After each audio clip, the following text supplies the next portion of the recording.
Bien, precisamente sobre esta situación de colusión entre autoridades y entre algunas autoridades y grupos criminales, hay un informe sobre la democracia, en este caso, que analiza datos de decenas de países, entre ellos, por supuesto, México. Es del Instituto de Variedades de la Democracia, es de una universidad de Suecia, en donde participan también expertos de todo el mundo para ver los niveles justo de democracia. En algún punto lo que ellos mencionan es que, bueno, primero ubican a México como en un episodio de autocratización a partir de 2023, es decir, que sí tuvo un periodo de democracia, pero que está hacia una zona gris. En algunos de los puntos que menciona es que esto se debió principalmente a la situación de inseguridad que viene de sexenios anteriores, pero con las decisiones que se tomaron, por ejemplo, desde el sexenio de Calderón hasta el anterior, lo que concluye un poco es que se tiene como la misma estrategia en torno al tema de delegar las cuestiones de seguridad pública a las Fuerzas Armadas. Eso mencionan desde Calderón con el tema de la declaración de guerra contra el narcotráfico,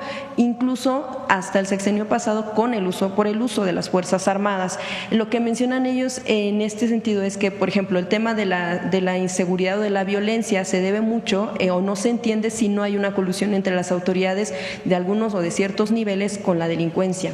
Sin embargo, también lo que mencionan es que lo que influye en el tema de la democracia son las decisiones que toman los gobiernos. En este caso, lo que menciona es que es el cómo se hizo, ¿no? Por ejemplo, dicen la autocracia por este tema de querer acaparar las decisiones incluso del propio legislativo o del judicial a partir de decisiones que tomaron, por ejemplo, de la adscripción de la Guardia Nacional a las Fuerzas Armadas, etcétera. Primero preguntarle si usted observa estos claroscuros que mencionan no solamente en la región América Latina, sino en México, con este tipo de decisiones de cómo se hicieron, es decir, para poder tomar algunas de las determinaciones desde el sexenio anterior, que se necesitó, por ejemplo, la reforma judicial, que se necesitó, por ejemplo, tener 2/3 partes del legislativo, y que eso al mismo tiempo implica, según mencionan estos análisis, que se puede socavar la democracia.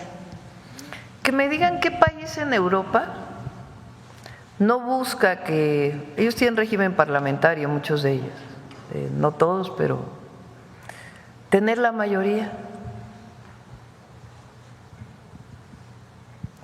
O sea, un proyecto político busca tener la mayoría en los congresos.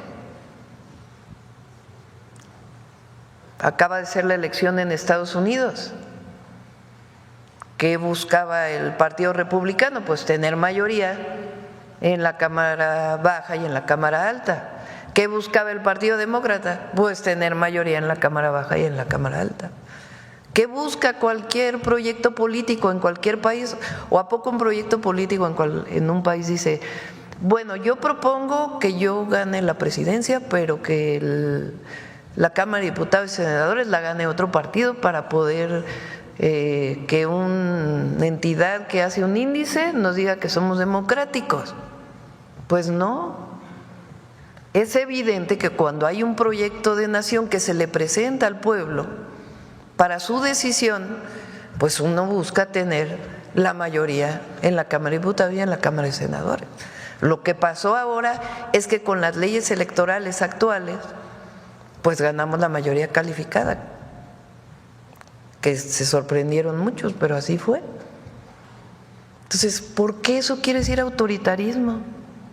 ¿En dónde? ¿En qué país? Autoritarismo es que hubiera represión. Autoritarismo es que no hubiera libertad de prensa, que por cierto fue el Día Nacional del Periodista, muchas felicidades, creo que ayer o antier, ¿verdad? Ayer. Autoritarismo sería que reprimiéramos una manifestación cuando se hace, pero sencillamente la Cámara de Diputados, un proyecto de nación está votando pues por aquello en lo que cree. Entonces, ¿de cuándo acá eso es? Eso es por un lado. Por otro lado,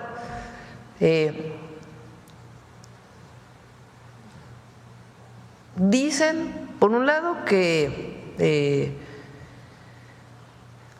critican pues que hay inseguridad en México, violencia.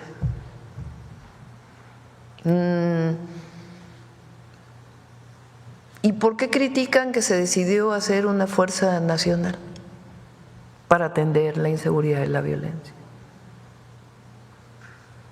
que está dentro de la Secretaría de la Defensa Nacional, sí, pero no es el ejército, es otra fuerza distinta, con otro comandante, que tiene sus propias características. Eso sí, tiene la disciplina, la lealtad con la que se forman los soldados, las soldadas. Entonces, ¿cuáles son los criterios para decir que en México no hay democracia?